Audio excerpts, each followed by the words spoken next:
My name's Sarah Conley. I'm the Conservation Coordinator for the International Elephant Foundation, and we are so happy to have all of you here for our conservation chat with Dr. Paul Ling. Uh, Today's topic, we're really focusing on Elephant Endotheliotropic Herpesvirus, or EEHV.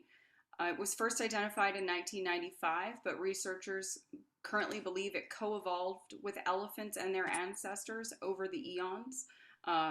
It affects both Asian and African elephants in human care and in the wild, therefore poses a major threat to the survival of all elephant species, which is one of the reasons IEF has been leading the way in focusing on EEHV as a priority. We have supported the sequencing of the genome of the many strains of EEHV, studying possible therapeutic drug regimens, developing other therapies like freeze-dried platelets, and of course, the promising work of our featured guest today, Dr. Paul Ling. Dr. Ling, or Paul, however you guys want to refer to him, because he's pretty chill and casual, is currently researching EEHV at Baylor College of Medicine in Houston. He is an associate professor in the Department of Microbiology and Virology and a member of the EEHV Advisory Group Steering Committee. He's worked on many aspects of EEHV biology, which he'll tell you about. He's also currently leading a team developing a vaccine for EEHV, as well as the tools needed to aid in that development. IEF is a longtime supporter of Dr. Ling's work, and he's actually agreed to join IEF as one of our scientific advisors. So we are very pleased to have him here for you to talk to and learn from. All right. Should I take it away? Please do. All right, let me make sure. So everyone can hear me okay.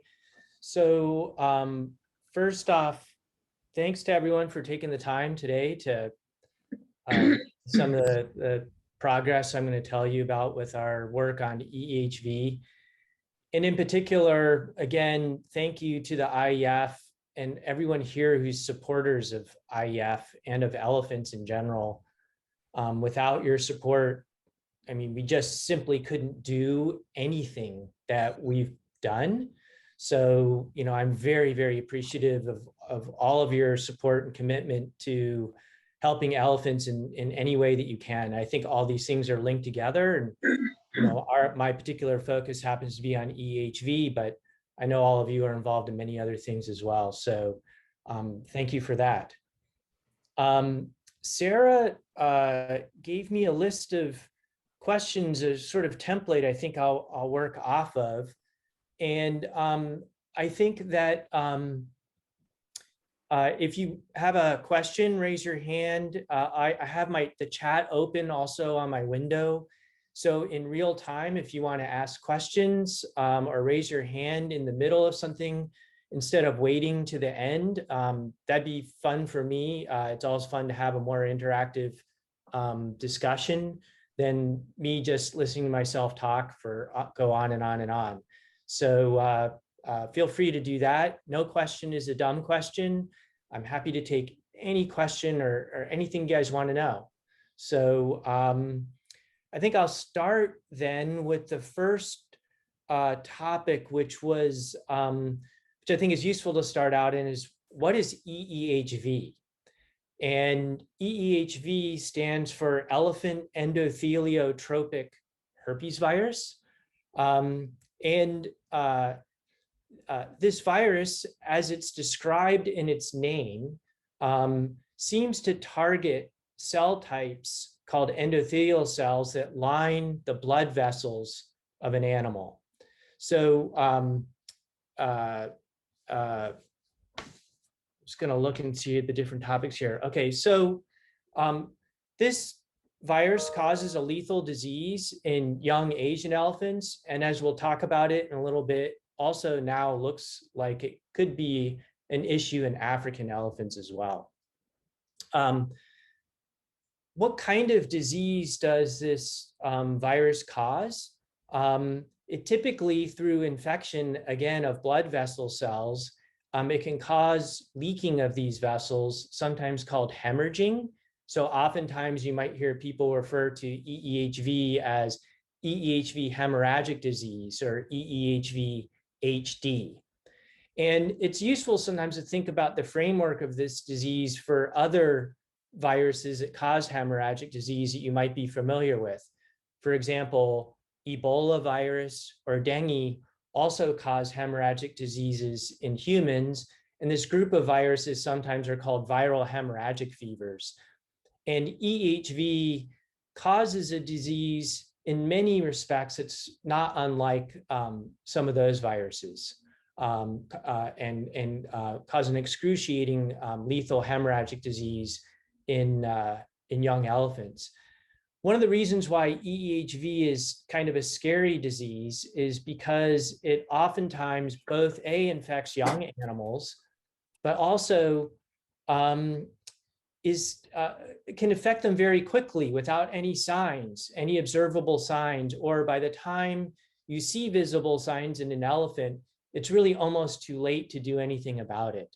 So this is one of the reasons why EEHV is a scary disease, although we've developed some tools, I think, that have helped, at least in the short term, help us detect and mitigate this disease better than we had in the past.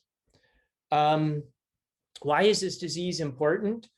It appears to be the largest cause of death in juvenile Asian elephants in North America and Europe. And now it's been recognized in hundreds and hundreds of cases of both captive and wild Asian elephants in their natural range countries. So as Sarah mentioned before, this is not just a disease that we're seeing in captive elephants outside of range countries. It's a disease that's now well recognized in range countries in all different types of scenarios or circumstances that you can envision. And recently, for African elephants, it wasn't clear how much of an issue it was in African elephants. And since 2019, we've had at least 13 cases of EEHV hemorrhagic disease in African elephants. I'm sure many of you are aware of the cases that occurred at the Indianapolis Zoo. We'll talk about that a little bit more, I think, later in the talk. But also at the Fresno Chaffee Zoo. Recently, there's been cases at the Dallas Zoo. Sedgwick Zoo has also talked about their cases. And unfortunately, at the Toledo Zoo recently, there was a case that didn't end well. Multiple zoologic institutions. I think there's been at least 13 cases in African elephants since 2019, in the last 2 years here in the United States. And there's been, of those 13 cases, there's been at least 4 fatalities. So this might be an emerging issue well, it is an emerging issue, it looks like, in African elephants. How significant it is moving forward, we don't know. This is still early days, but this is definitely something I think we need to pay attention to. So sometimes it's useful to give a quick primer, I think, on herpes viruses, because I think there's some misinformation about EEHV that's out there. And I just want to stress a few points. One point is that, so we know that EEHV is part of a class of viruses called herpes viruses. And you should know that all mammalian species on the planet have multiple herpes viruses that naturally circulate in their populations. I often quiz some of the students when I'm teaching them. I ask them, how many herpes viruses do you think naturally infect human beings or circulating in the human population? And, I say, oh, how many think, it's 2, and everyone raises their hands. I say, oh, how many think 5? And if few less people raise their hands, I say, how about 9? And almost nobody raises their hands. I said, well, that's how many circulate in humans.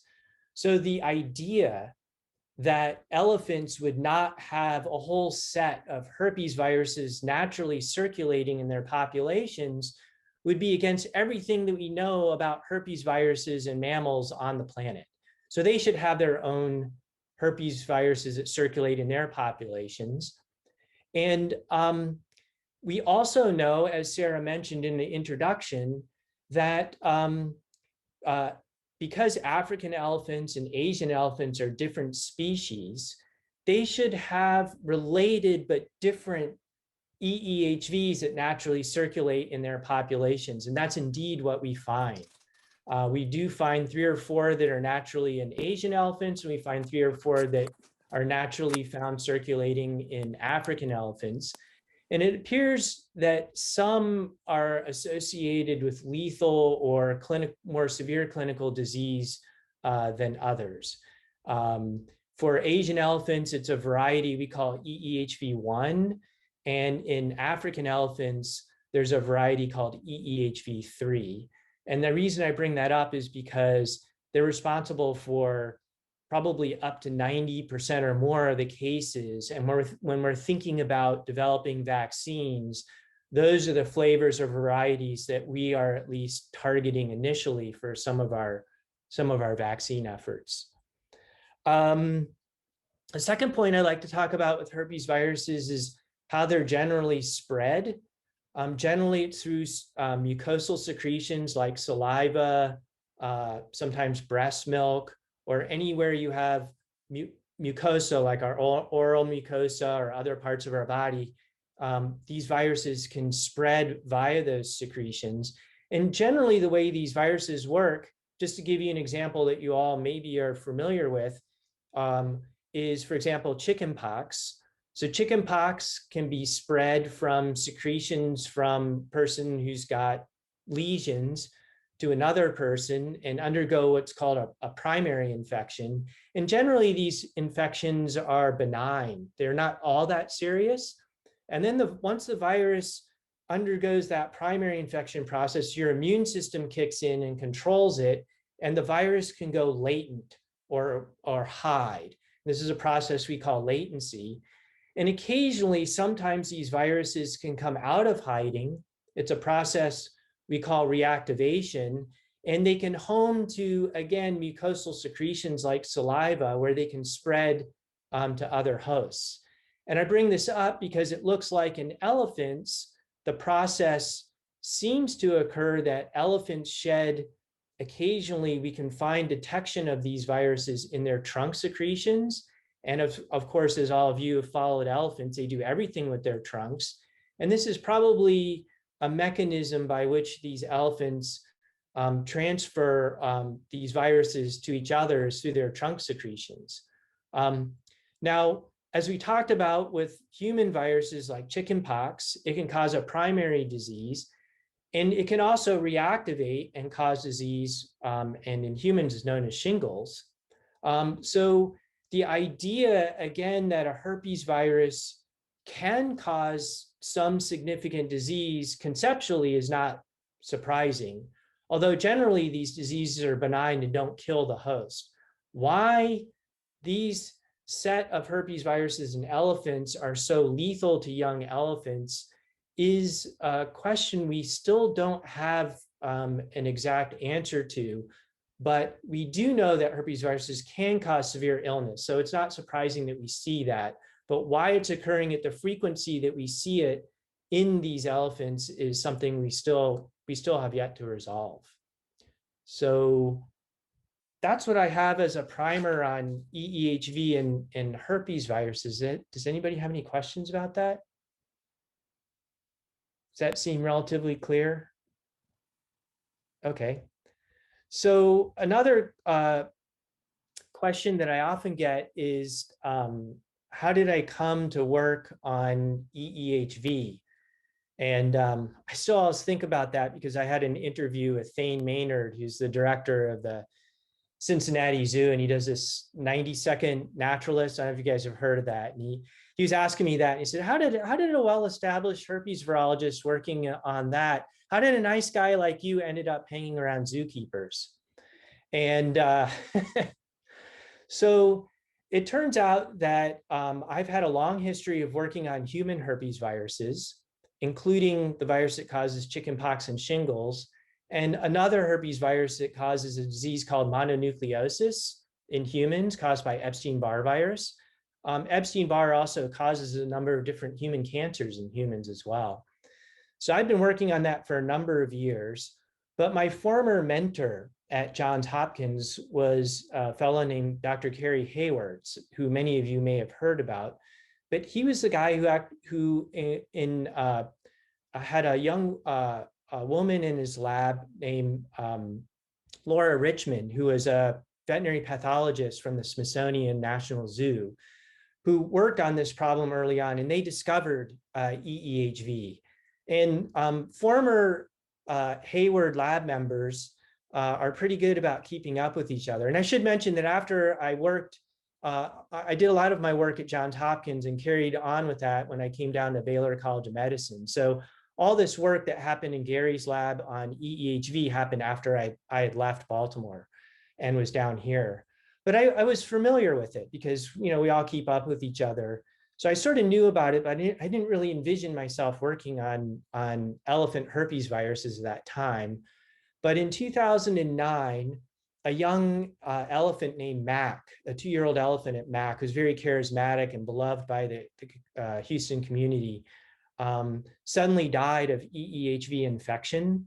And it turned out that the Houston Zoo had several elephants that had been born at the Houston Zoo had previously died from EEHV infection. And I think they were kind of at a crossroads and were deciding, you know, what direction do we need to go with this? And they decided they really wanted to be more proactive about addressing the situation. And as condolences were expressed between veterinarians at Baylor College of Medicine, where I was at, the conversation came up that, you know, I was a resident herpes virus researcher at Baylor, and maybe they would like to bring me in to talk about maybe some of the things we might be able to do to address this problem. And after having several meetings at the Houston Zoo, following the death of Mac, and an intimate introduction with a young bull elephant named Tucker, who was a recent arrival at the Houston Zoo, sort of set the stage for me. I really almost fell in love with the idea of doing something about this right off the bat. And it really came down to answering a simple question. Who wouldn't want to help save baby elephants? And I was going to try to find a way to make this work. And I think it was a confluence of serendipity, my long history of working on herpes viruses. I had some familiarity with the project and our close proximity with the Houston Zoo. Literally, I can walk to the elephant barn faster than I can walk to the other side of the Texas Medical Center, where Texas Children's Hospital is. So all those confluence of factors. And a final factor was I was kind of maybe looking for something different to do in my life.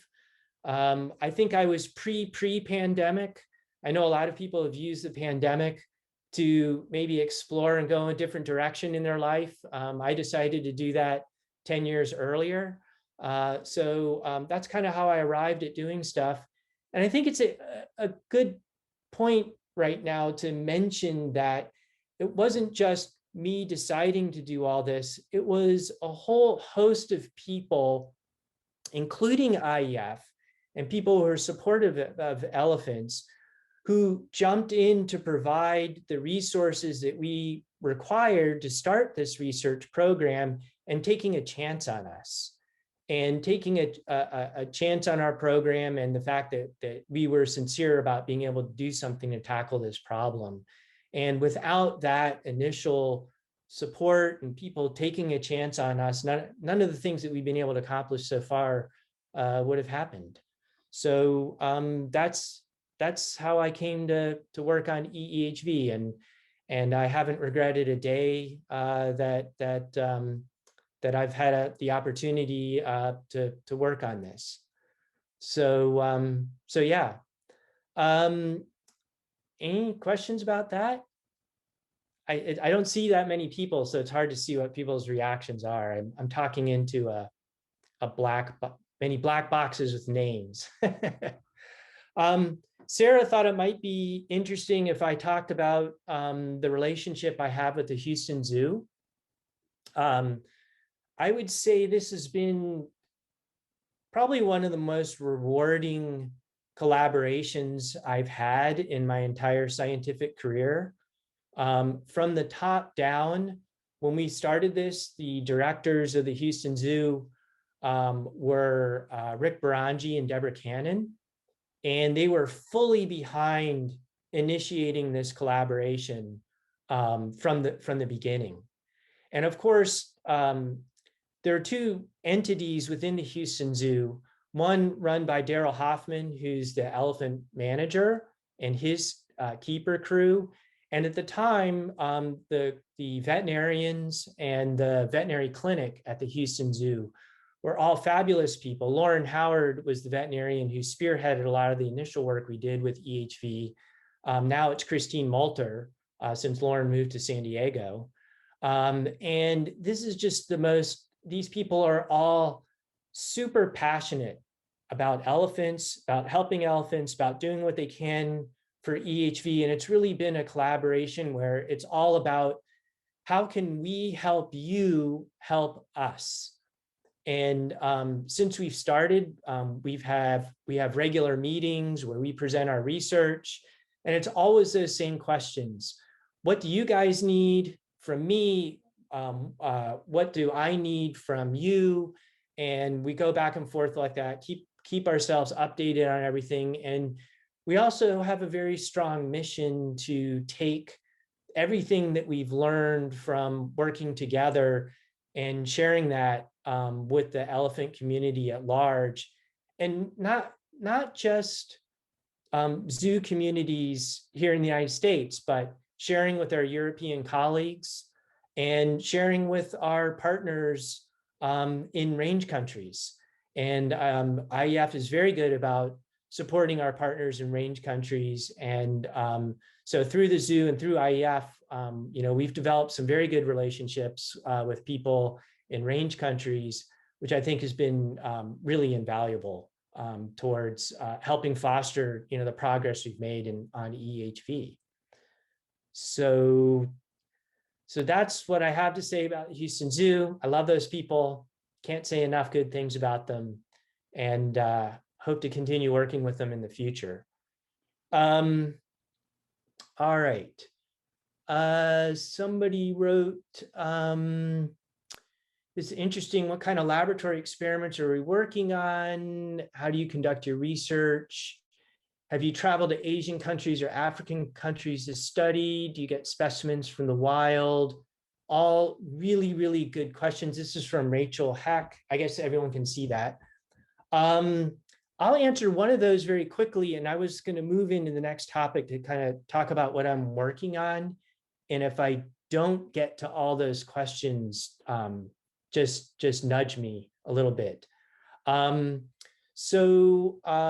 IEF actually sponsored one of our trips early on to southern India, to one of the southern areas of Kerala. One of the long-term collaborators there has been Arun Zachariah. And early on, when we were wondering about all the flavors of EEHVs that we had discovered in these captive elephants here in the United States, one of the questions we wanted to know was, do we find them equally as prevalent in elephants in their natural range countries? We actually didn't know the answer to that. And so IEF helped support a project where we went to Kerala and did some sampling of a number of elephants, some from the Muna Malay Tiger Reserve, some of their Kumki elephants. We sampled a number of orphan elephants from Kodinad, and then also a number of elephants from they're known as temple elephants. And the long and short of it was that we found that, yes, indeed, these elephants secrete and shed these viruses at frequencies that are not unlike the elephants that we see in captivity here in the United States and North America, or even Europe. So there's nothing really inherently different about how these viruses appear to be working and or are acting in either sets of elephants. So I hope that answers the one question about how we've traveled to Asian countries. We have not set up any formal collaborations in African countries yet. We'll get to that in a minute. We have recently developed an antibody test to detect the different flavors of EEHVs in African elephants. I've had many discussions with some people in South Africa who have collected literally, many of you may know Michelle Miller, who's done a lot of research in South Africa. So that's a person we've been in touch with. The pandemic really has put a significant barrier on our ability to follow through and initiate this collaboration, but we do have, they have many, many samples from wild elephants there in South Africa. And we do intend to look at a survey and look at some aspects of EEHV prevalence and the different types in wild African elephants from South Africa in collaboration with Michelle Miller is one of the things we hope to do in the future. Hold on, Paul.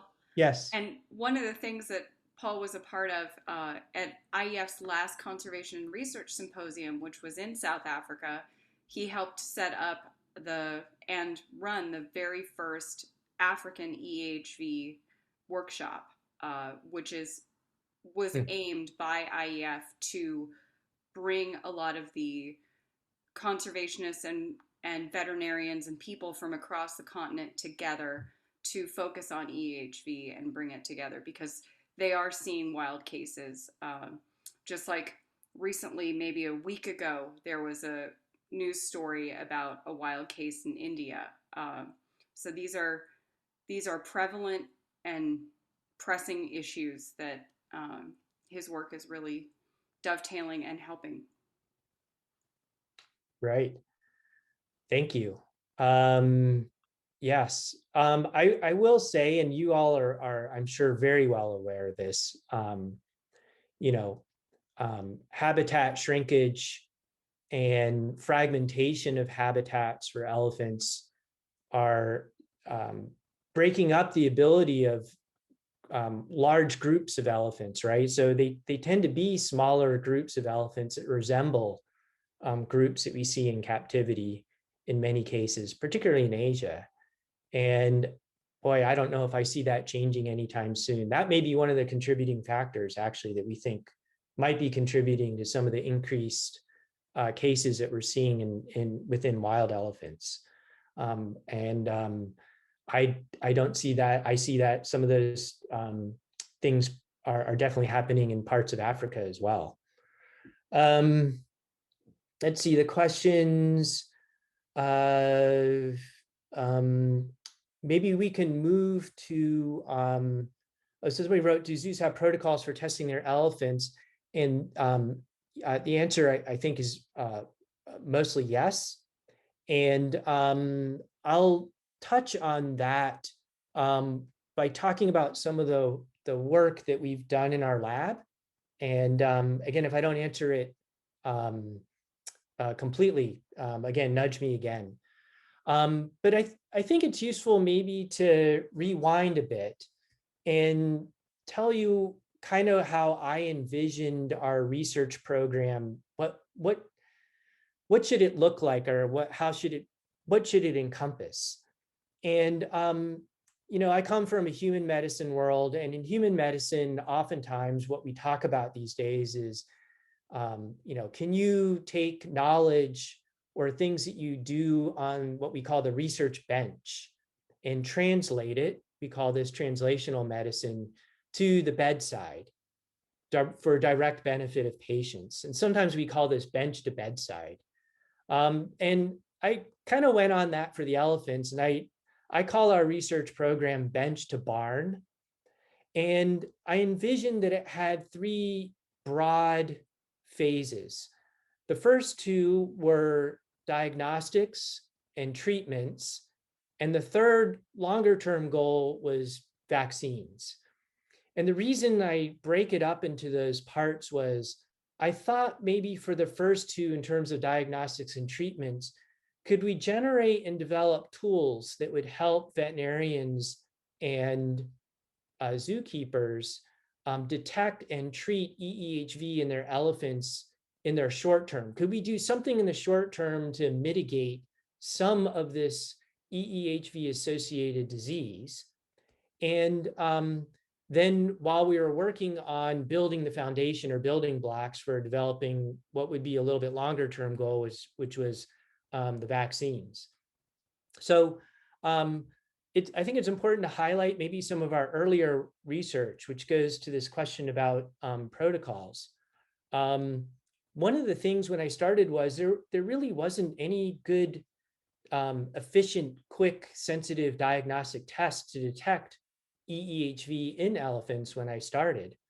And we'd had a lot of experience with a procedure known as qPCR. And I'm sure all of you are familiar with COVID. Maybe you guys have had a qPCR test for COVID. Everybody's having a qPCR test for COVID, right?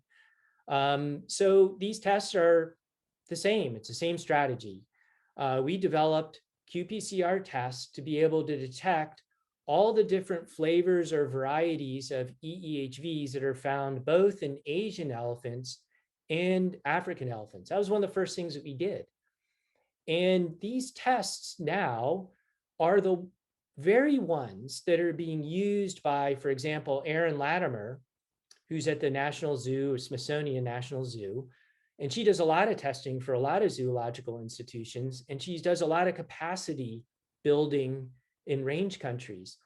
All of the EEHV tests that she uses and is implementing in all of these range countries, and all these range countries using, are the very tests that we developed and battle tested very early on in our research program. So for me, it's actually very satisfying to see that not only did we battle test them on a smaller scale, they've now been battle tested on a large scale and found to be very efficient and very good at what they do. And now they're being used throughout the world. So having developed these qPCR tests, what are they good for? So what if I detect the virus? Well, when we started going back and looking at all these cases that had already occurred, one of the things that we found early on, we found two things. One was we found that if you look in the blood of elephants that develop either clinical illness from EHV or died from EHV, you can actually find levels of EHV in their blood even before they look sick or show any signs of being sick. And this was turned out to be a useful tool.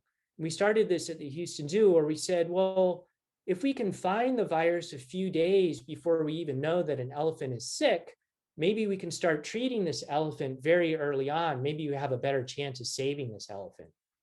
And so that's exactly the type of protocol that we instituted with the Houston Zoo, where we now survey the blood of all the elephants at the Houston Zoo every week, looking for signs of potential emerging virus in the blood of these animals in case we need to treat them for emerging EHV hemorrhagic disease. And so it's these very protocols that were developed for surveillance that, again, are now being utilized, across the board in both the United States, North America, Europe, and even in some range countries. The second thing that we found was that, we started looking at different secretions from these elephants. And it turns out that we found oftentimes some of the adult elephants would occasionally secrete these viruses in their trunk secretions. And it turned out that we were able to use some molecular means to do what we call fingerprinting of these viruses and really know specifically the details of the viruses that these elephants were secreting. And it turned out that the viruses that are being shed within the adults of the herd, who presumably have been infected already a long time ago, that they were spreading to the young ones that were getting sick and dying, were exactly the same. So that sort of epidemiologically gave us a clue that the spread of these viruses is through probably salival and or trunk secretions. And it's these same viruses that are circulating within the herds that are the same ones that are causing the disease in these elephants. So that was some of the things we've done early on with developing diagnostics and helping the Houston Zoo develop protocols for treating elephants. Many of these protocols are now being shared and modified as needed by the different zoological institutions, but historically, that's how it all started. Some other things that we're doing, some other research works that are more recent, we have developed antibody tests to detect infection by the different EEHVs. And again, because everybody I'm sure is, I'm sure we're up to here with hearing about COVID, but it's always a useful comparator because many of the activities that we're doing really map right on top of COVID in terms of the types of activities that you saw developing during times of COVID. The difference is that, of course, hundreds of millions, if not billions of dollars were spent on developing tests for COVID. And of course, it's a little more difficult for the small handful of labs to work quite as rapidly as we have in the human field. But nonetheless, we've developed antibody tests to look at detection of EEHV antibodies in both Asian elephants and now most recently in African elephants. And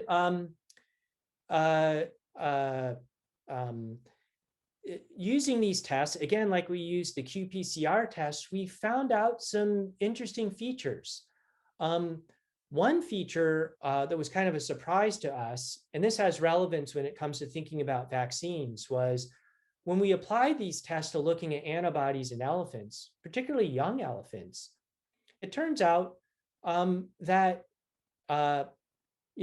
in large animal species like cows and horses, the way they get antibodies from their mothers is that when they're immediately born, they have to latch on and drink milk.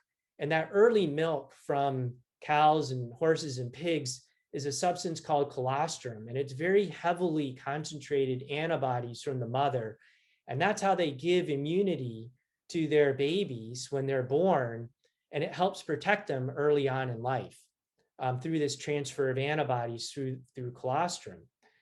And it was assumed that elephants were the same.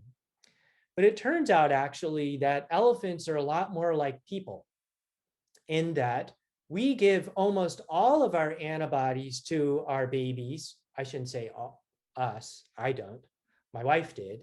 But mothers give all their antibodies to their infants before they're born. It's through transfer of antibodies through the placenta or transplacental transfer. So baby elephants are actually born with a tremendous amount of antibodies to everything that the mother has to equal levels as the mother.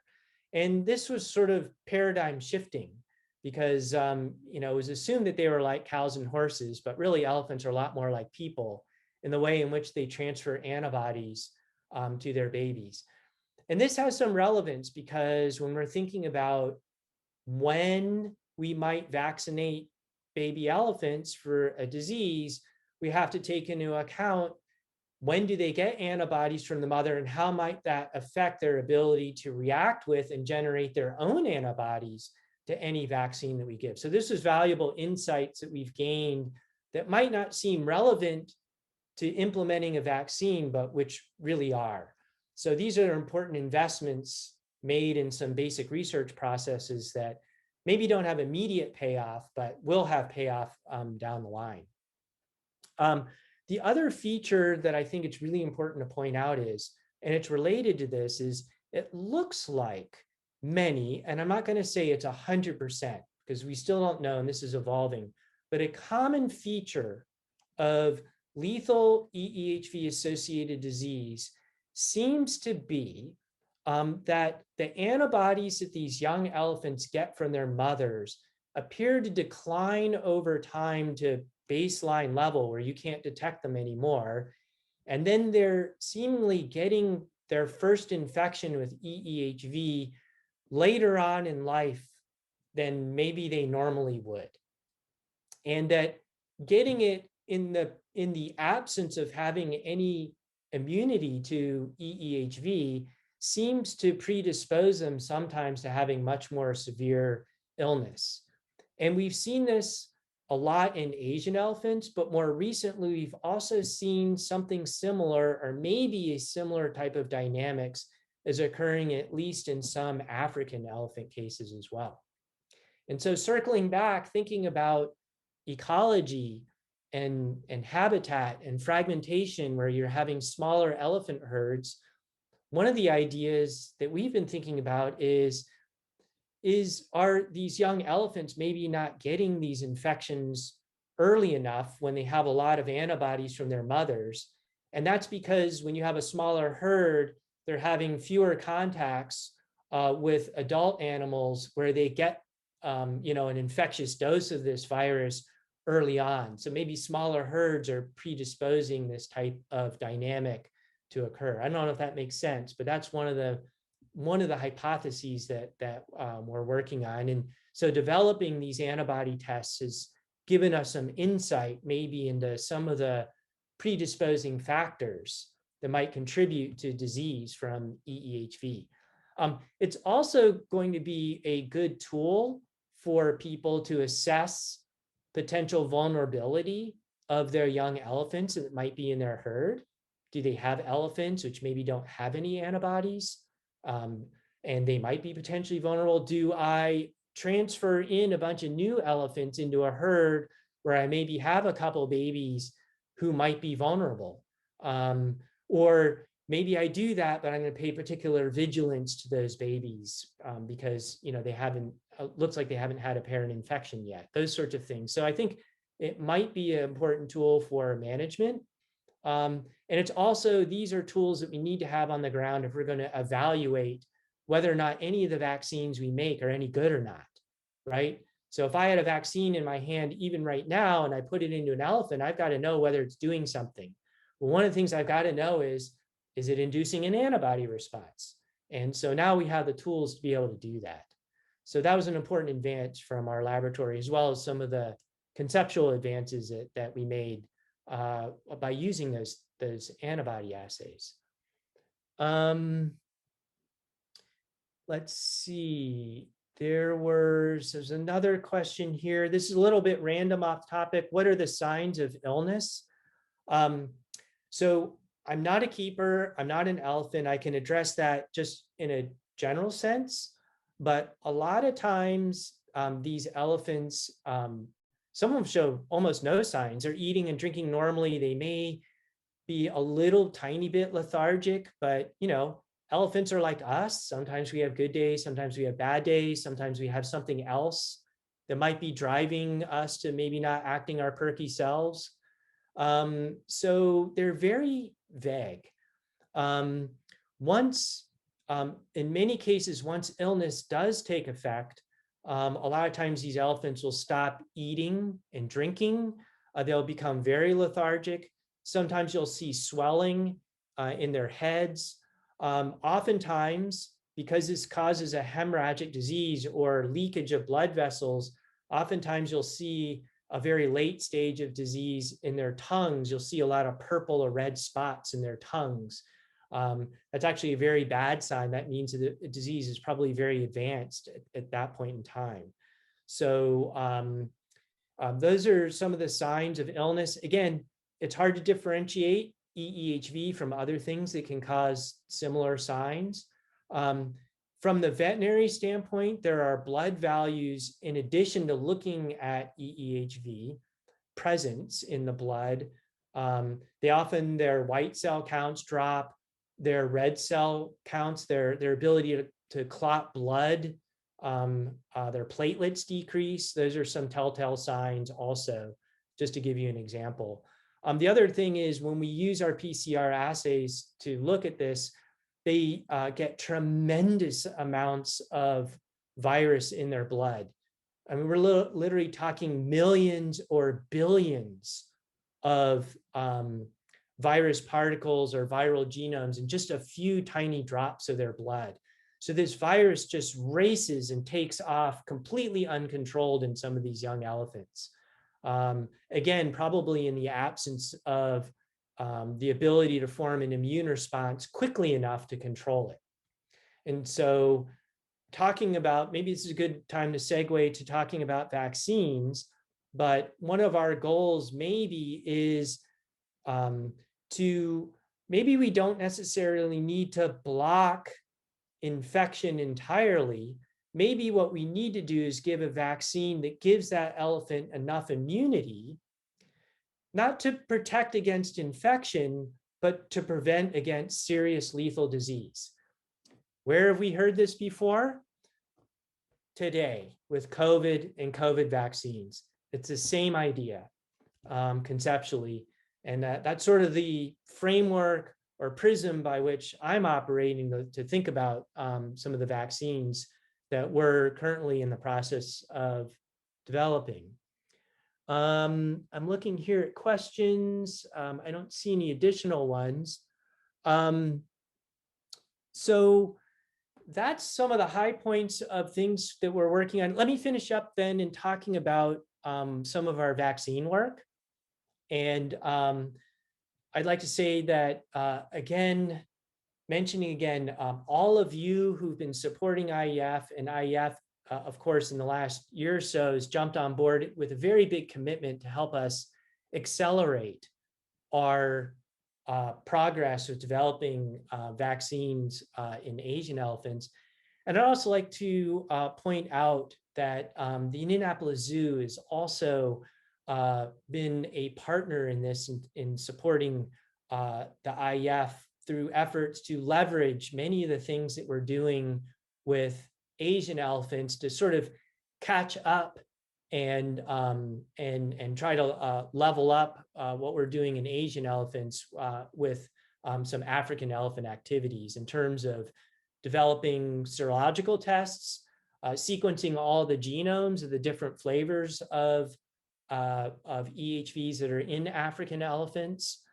We didn't know that actually until 2 years ago. So we were way ahead of the game with Asian elephants. We knew all the genome sequences of the Asian elephant EEHVs some years ago.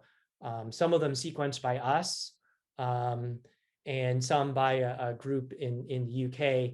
But we've now succeeded in sequencing all the varieties in African elephants. So it's given us a nice foundation to help us develop tools to move forward with African elephant activities. And again, Indianapolis Zoo has been instrumental in helping to partner and help accelerate and develop some of those activities. So I thank both of these groups very much for helping us reach some of our goals in that respect. So, antivirals. Really good question. There are a number of licensed antiviral drugs for human herpes viruses. Some work reasonably well. It depends on the herpes virus and which drug you can use. I don't want to dive too deep in the details, just suffice it to say, some of the drugs are universal on almost all the herpes viruses, and some of them are very specific. And there's some herpes viruses only specific drugs will work. The effectiveness of these drugs towards treating EEHV right now is unknown. Anecdotally, it doesn't look like they have a major effect. We haven't really seen, I have not seen any evidence so far that it's having a significant effect to any degree, but the numbers are small. And of course, it's very difficult you're not going to do any kind of control experiment at this point, where you're not going to try everything you can to try to save an elephant and not give them a potential antiviral. there have been a number of studies, some sponsored by IEF, I think as Sarah mentioned earlier, that have looked at least at the safety profile of using these drugs in elephants and whether or not these drugs reach what we would call bioactive levels in the blood of elephants. And some of those studies have been done, and the answers, for the most part, look pretty clear, at least from some of the evidence I've seen, that yes, these drugs seem to be relatively safe to administer to elephants, and they can get to therapeutic levels. But whether or not they're doing anything against the virus remains unknown. I have my doubts. We have some studies that are ongoing in my lab that back that up, that they might not have much effect, but I don't want to tell anybody not to use them at this point. So there are other herpes virus drugs that I think would definitely work against this, but they're undergoing somewhat early to mid-term clinical trials in humans. I've reached out to a number of these companies that make these drugs.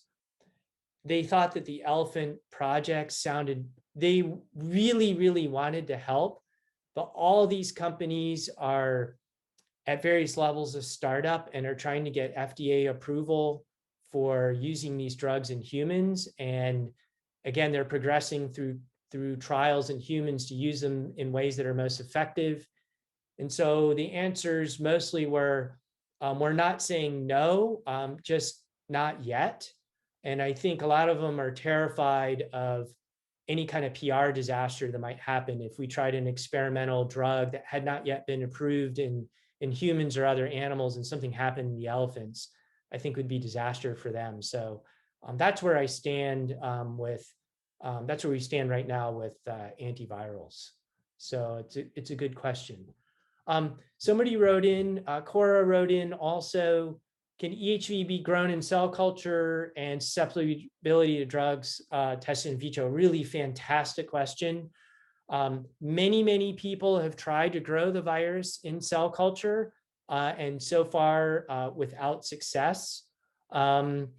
We have not tried a lot in the past. That is an activity which can either happen really super fast or it can take years. And I'll give you an example.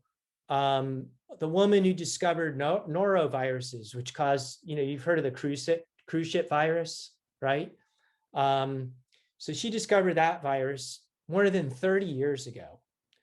And she's had huge amounts of funding. She's a National Academy member, one of the best scientists I've ever met. And she tried to grow noroviruses for over 30 years. And it wasn't until recently that they cracked that problem. But in the meantime, it's been millions of dollars and dozens of students and postdocs who had failure at that. And I'm not saying that's not a reason for us not to try for EHV. We should, but initially I directed a lot of my research efforts towards trying to do something to address this disease immediately. And we sort of shied away from spending a lot of effort on something that some people at least had tried preliminarily and looked like it might be a slightly more difficult problem to crack. And I didn't want to spend years and years and years and have to report back on, well, what did you do? And I would have to say, well, yeah, we really tried really hard, but I don't have any results. So that's one reason why we kind of shied away from that. Now, having said that, it's a super important activity that we still need to be working on. And we are now beginning to turn some of our efforts towards building the steps I think that might be required to do that with a much more unique and different approach. Let's put it that way. If you could grow the virus, you could then very easily get much more convincing evidence to study the susceptibility of drugs in cell culture, as you mentioned in your question. So it's a good question. We've indirectly, the way these drugs work are there's two enzymes that are encoded by these viruses that make these drugs act or bioactive against these viruses, they have to modify these drugs in order for them to work. That's why these drugs work against virus infected cells and not our own cells. It's because the virus makes proteins that activate the drugs in those cells that are infected. And so what we've done is taken, at least in the Asian elephant scenario, we looked at those proteins by themselves in cell culture and looked at their ability to activate the drugs that are being currently being tried or used in elephants, and compared to the same enzymes from herpes viruses where we know these drugs work, the same enzymes from the elephant herpes viruses don't do anything. So that's why I'm a little bit discouraged that they may not work. Now, you can envision all kinds of scenarios because they're taken out of context with the virus that we're not getting the full picture, the full answer.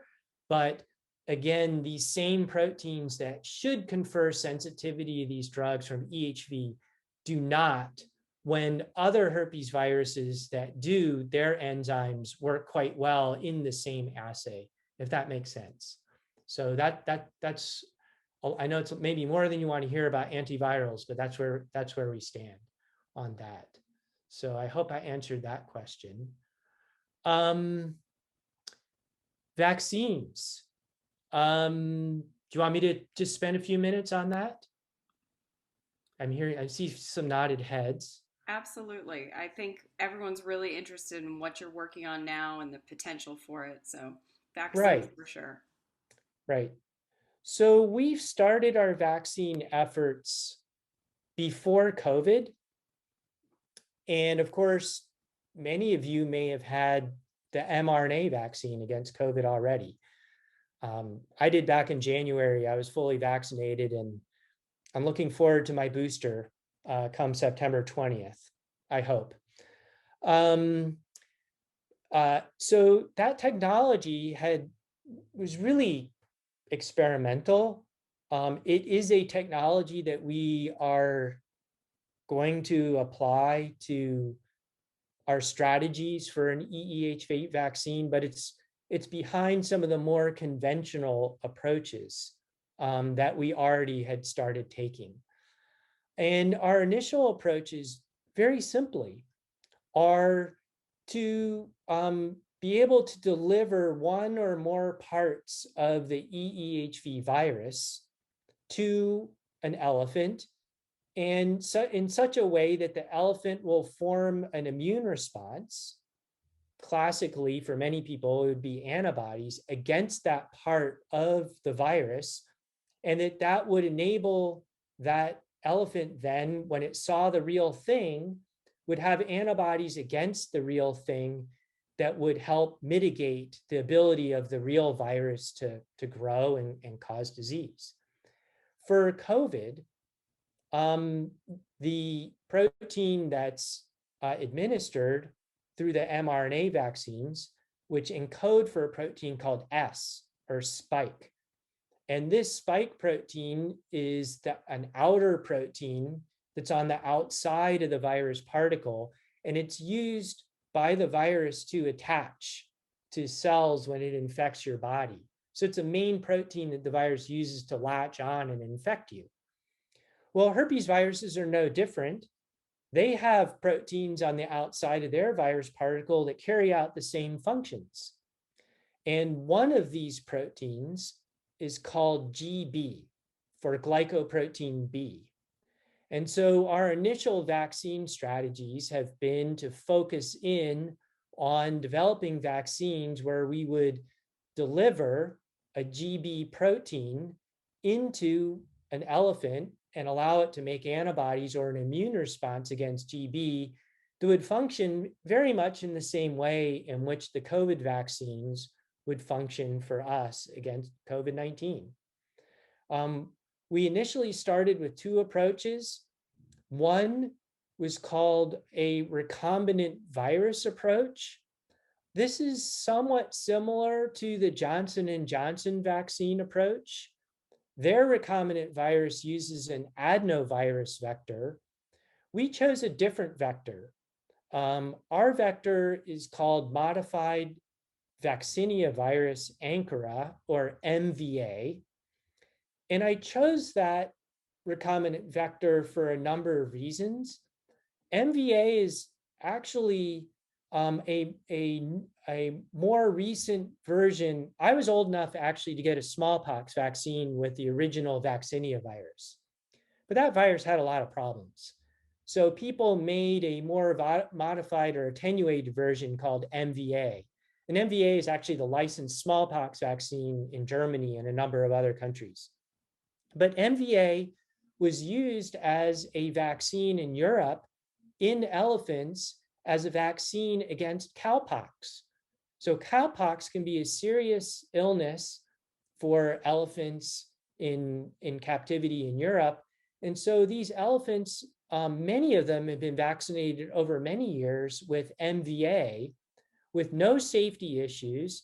And it looked like it was pretty good against mitigating against cowpox. So we knew that MVA had been used to develop vaccines for a number of other viruses in the veterinary field. And so we thought, well, it's got a good safety profile in elephants. It looks like it can induce good immune responses. So maybe that's a good vector that we would use to express our GB protein to develop a vaccine. The second vaccine approach we used was to just make the GB protein by itself. It's called a protein subunit vaccine. And this is more akin, it's very much like the shingles vaccine. I don't know, many of you have had the shingles vaccine. My doctor told me I needed to get it many months ago, and I keep delaying because I hear it makes you sick. And I'm a wuss. So I need to get that one. But it's very much like the new shingles vaccine in that it delivers a protein-based vaccine. So that's another one that we've been developing as well. So one of the first things you want to do with these vaccines is we've completed now 2 what we call preclinical studies, where we have generated a recombinant virus, MVA, that expresses the EEHV glycoprotein GB. And we've used that to inoculate mice. And then we looked at both safety and immune response in mice. And we've done exactly the same thing with the protein-based GB vaccine in mice. And the good news is that so far we have observed no safety issues, and that the immune responses that are generated against these proteins in mice are exactly as we had hoped. So they make a very, very good immune antibody response to these proteins. And one thing we haven't really touched on a lot, but there's a second arm of the immune response, sometimes called a T cell response, or sometimes called killer T cells. And this arm of the immune response is also sometimes really important for helping to clear herpes virus infections. It also looks like it's really important for COVID as well, but it's not talked about very much. Everyone else talks about antibodies. But we have developed very good tools to measure killer T cell responses, both in mice and in elephants. So it looks like that response that's generated by our vaccines is very good too. So we're very happy with our preclinical studies that have been done in mice with these vaccines. So let's see. Oh, somebody scolded me. Shingles didn't affect me. Get the vaccine. I should take my own medicine. You're dead on. Yes, and my wife is a nurse. And yes, so I'm scolded all the time. So what are our next steps with these vaccines? We feel very good about these preclinical studies.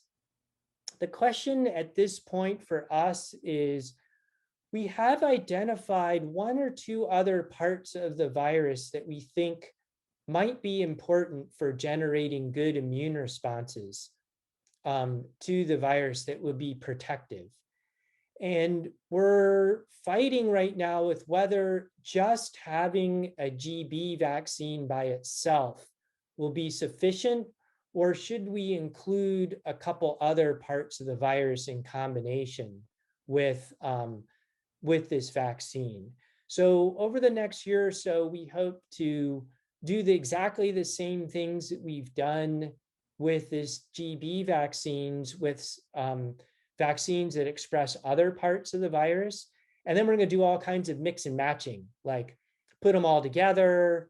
What if we give one and then the others, and all that sort of stuff, sort of mix and matching. And at least in mice, try to determine how good they are, how safe they are, and maybe even some of our approaches in combination might help be even better. So maybe if we give our recombinant virus first and then give the other type of vaccine second, our subunit vaccine, maybe that's even better than just giving a boost with the same one twice. So those sorts of things we hope to sort out in the next year or so with our vaccines. Now, should all that come to fruition, it will come to fruition. So I'm very confident that all that's going to work at some level. What do we do then? What are our plans? It's hard for me to give you with absolute certainty the roadmap that will be followed, but I can give you a general conceptual roadmap that we have in mind. So there's two parts to it. I think the next steps are to go do a preliminary trial in elephants. I think we would at least do what's called a safety trial in elephants, not necessarily go into elephants that are vulnerable to EEHV disease first. Might look into some elephants that might be more genetically redundant within certain herds and that already look like they've had EEHV before, just to look at the safety and ability of these vaccines to induce an immune response or boost an immune response in those animals. And there's two parts that I think we need to do before that.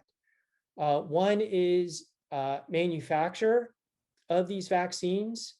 I don't think that the instrumentation that we have in our laboratory, we're not a vaccine production lab, we're a basic research lab. We are going to have to contract with some companies that can make these to a level of safety that's going to be reasonable to go into elephants. I do not think we need to make them to the levels of safety that are required for humans, because we know that there are many, many veterinary vaccines that certainly don't reach that threshold. So I think that's a good thing, because I think it will be cheaper. And I know that there are a number of different companies around that can do the job that we want. And I don't think it's going to be super expensive. So there's that. And then the second thing is going through an approval through USDA or Center for Veterinary Biologics. We have some initial contacts that we've made with people within that office. Again, this is an experimental vaccine that's going to go into a zoo and wildlife animal. There's no blueprint that's written out already pre-existing at that agency for them to follow. And so this is going to be something that when we have our vaccines in hand and are ready to go into some designated elephants that people are willing to have us try it in. We've already talked to people on the side about what elephants we might do first. Obviously, some of those are going to be at Houston. That's a process we're going to have to navigate with our contact there. I think we're going to have to outline what we think is reasonable, and then we'll just have to do a back and forth with them to see whether or not what aspects of that they're going to be satisfied with. So I know that might not be the most satisfying answer, but it's one in which we've thought ahead and made some initial outlays with people. And as we get closer to the time, it's one which, of course, we hope to have a little more precision that I can report back to you at that time. So that's what I got with the vaccines. Any other questions?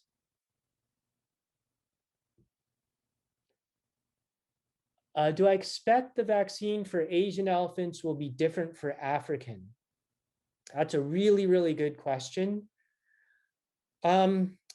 There's probably not. I think we're going to have to do the same thing that we're doing in Asians for Africans, but it might be the same parts or components, but they're going to have to be derived from the varieties of the African elephant viruses and not the Asian elephant viruses.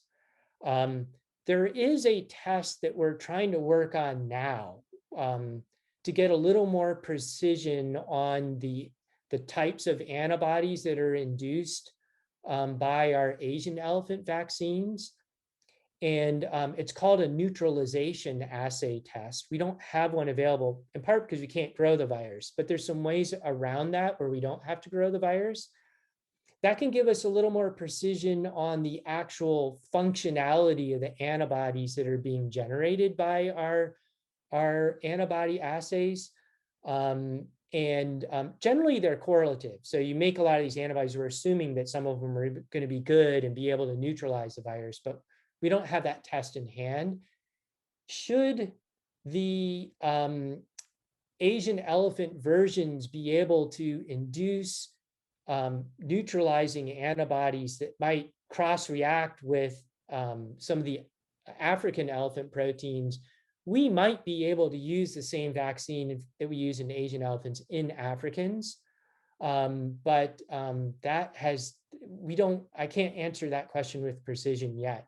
Right now, we are doing things in parallel where we are at least going through the process of expressing the same proteins that we've been using for the Asian elephant vaccines and using the same ones from the African elephants, particularly from the EEHV-3 strain, which has caused almost all the cases and lethalities in African elephants. We're honing in on components from that virus first and looking at those in parallel ways, at least for now.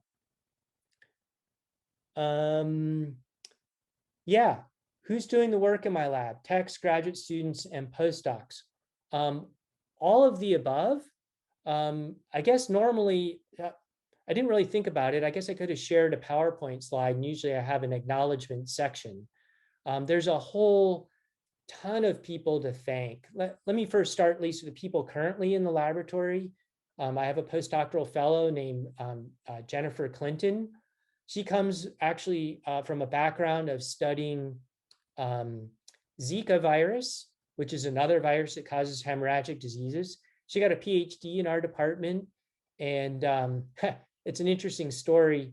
She was looking around for where she might want to do her postdoctoral training, and I bumped into her in the hall one day, and I knew Jennifer because she just worked down the hall, and I said, "Hey, Jen, what are you going to do when you get your degree?" And she said, "I don't know, I'm looking for postdocs and all that." And I said, "Well, I'm looking for one too, to work on the elephant project." Of course, she knew the elephant project.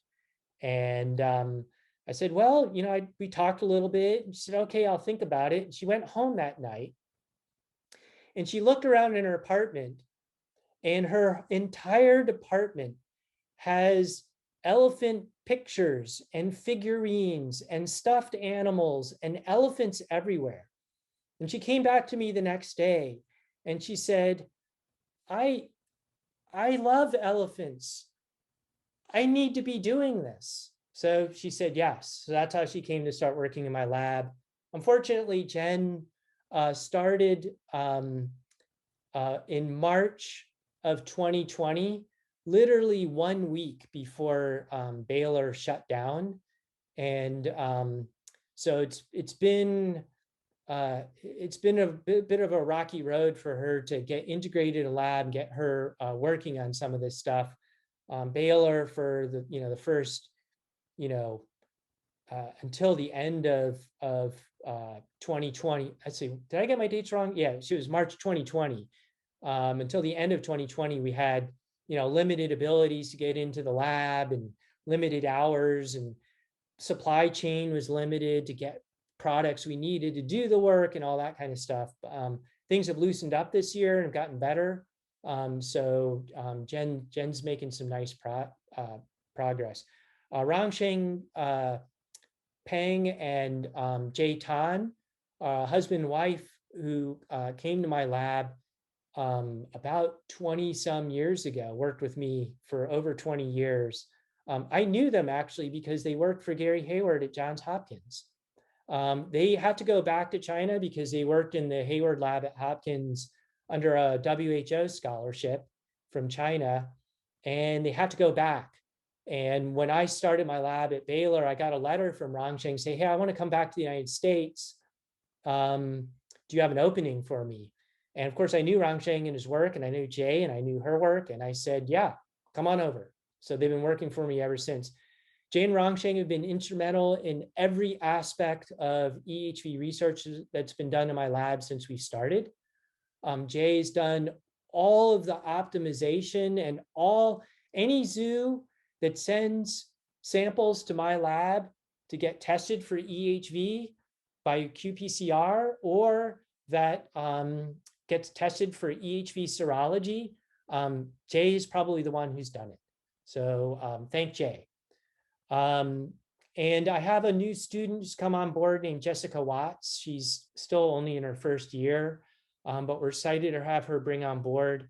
One of the things she will be working on quite a bit are some aspects about maybe trying to grow the virus and develop this very specific test that I talked about with detecting neutralizing antibodies. So that's some of the activities that she's been on. And I know I'm going on and on and on. You guys probably have things to do. It's well after 1 o'clock. But a number of postdocs who've rotated through the lab have been great. Jeff Stanton was my first one. He did some of the work and help orchestrate and that project that we did in India early on. He was the one who developed our first qPCR test against EEHV1 and discovered a lot of the things, early studies that we did with that. Sally Knopf did the studies for maternal antibody transfer in elephants. She actually won a Paper of the Year award at one of the AAZV meetings for that work. Had Taylor Purcell come in. Oh, Angela Fury. How could I forget her? She was an Australian postdoc who came into the lab, integrated herself intimately in the elephant community, and she did almost all the work in developing tools for serology and immune response that we required for developing the vaccine. She's now back in Perth, but she was very instrumental. Taylor Purcell is another postdoc who is decided that having a veterinary degree wasn't enough. She actually was a summer student in my lab, developed one of the qPCR tests that can distinguish EEHV-1A from 1B, which she published.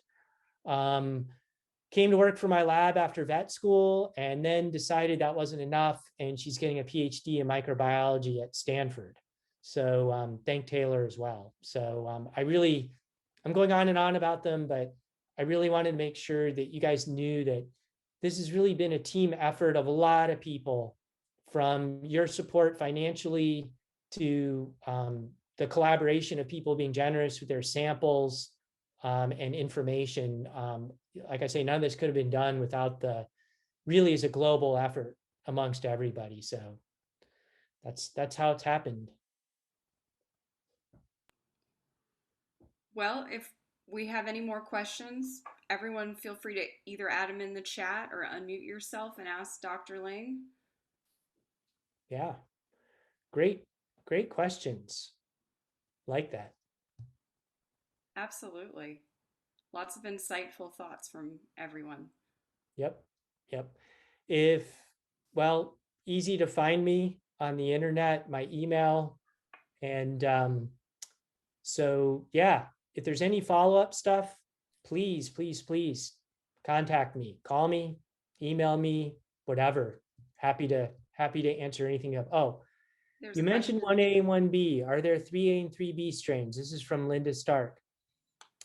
Yes. This is going to be an important issue for African elephants.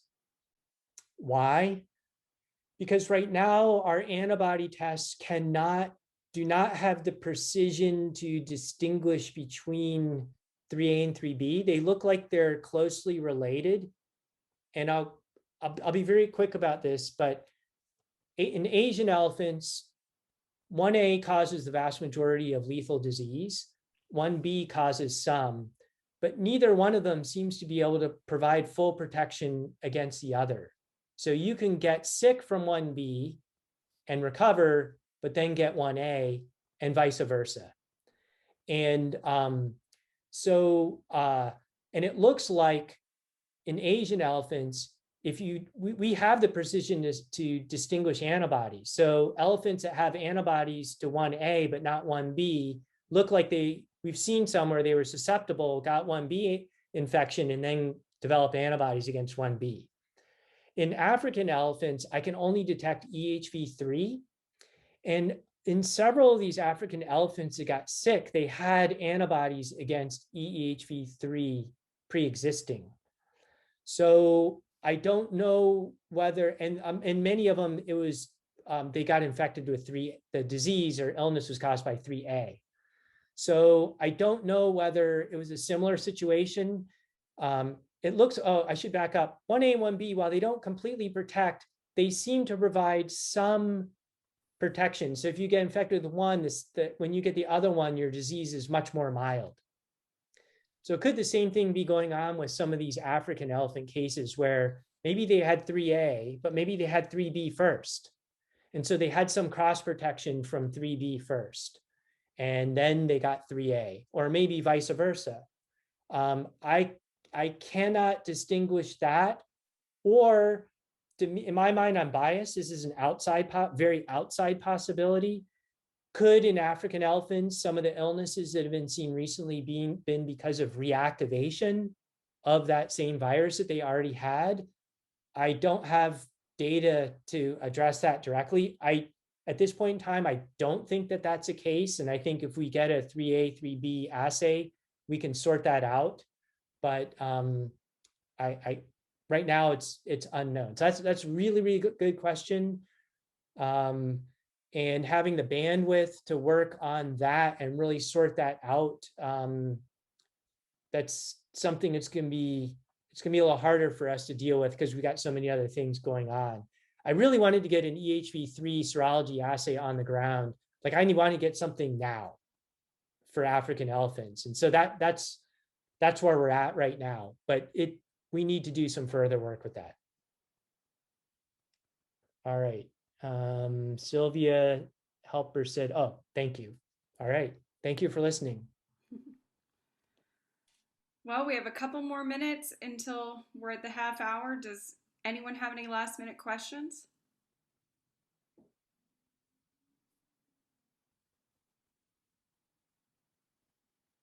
Sarah, I just wanted to ask, when is the next chat planned?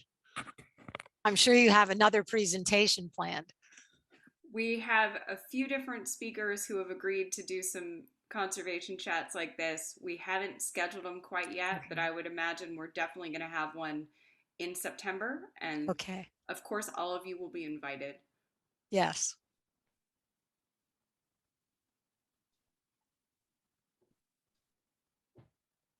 I've, when you gave me that template to work off of questions, I don't know if it'd be helpful to have some short answers or something written, all that, if people would like some sort of written document to look at that kind of summarizes everything we talked about today. And I don't know, happy to provide that. This has been recorded. So, oh, okay. All right. So if people are interested, excuse me, in the recording, just send Julie or Sarah an email and we'll make sure that we'll give you the link to the recording. Good, good. So, oh, I saw you pop up in the screen. Hi, Tricia. I didn't see you down there. so I have one last question. That is, what is the key? The one thing that is holding you back is it just time and the amount of time that it takes to run each test? Or, if you had more staff, if you had more postdocs or whatever, would that move the research along? What would move research along? Right. All of the above. But again, the biggest limitation for me has always been, the ability to support, a larger, expand our research group to take on all these activities. As you guys have seen from the questions, and there's a lot of open-ended things we still need to work on to make the progress to reach our goals. There's only so much we can do with limited personnel, and more boots on the ground is always going to lead to more and faster progress. That's just the way that things work. And so yeah, anything that we can do to expand the size of our research group, then there are more things we can do, more things we can tackle. And we can move more quickly on some of the things that we already have going. So that's a reality, but we got to look that square in the face and deal with what we have, and then go about the business of trying to do what we can and to solve the problem and expand if we can. Yeah, looking for any and all ways that we can do it.